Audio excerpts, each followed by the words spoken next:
Understanding Trade Offer, an English learning guide.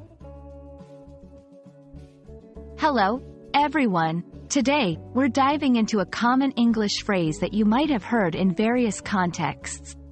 Trade offer. This phrase can be a bit tricky, but don't worry, we'll break it down together. By the end of this video, you'll not only understand what it means but also how to use it in everyday conversation. A trade offer refers to a proposal where one person or party suggests exchanging their goods, services, or other items of value with someone else. It's like saying, "I'll give you this if you give me that." This phrase is often used in business and personal contexts. It's about negotiating and finding a mutual agreement where both parties benefit. To understand better, let's look at some examples. 1. In business, the company made a trade offer to their supplier, exchanging their software services for office equipment. 2. In everyday life, "I'll make you a trade offer.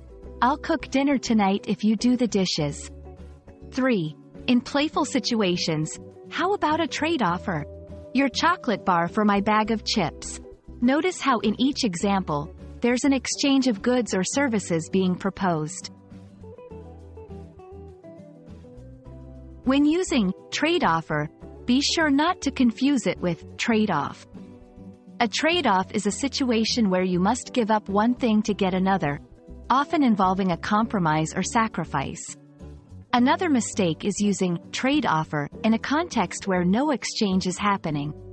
Remember, a trade offer always involves two parties giving and receiving something. I hope this video clarifies the meaning and use of trade offer in English. Whether you're negotiating in a business meeting or bartering with friends, this phrase can be incredibly useful. Keep practicing, and soon, making trade offers in English will be a breeze. Thanks for watching, and see you in our next lesson.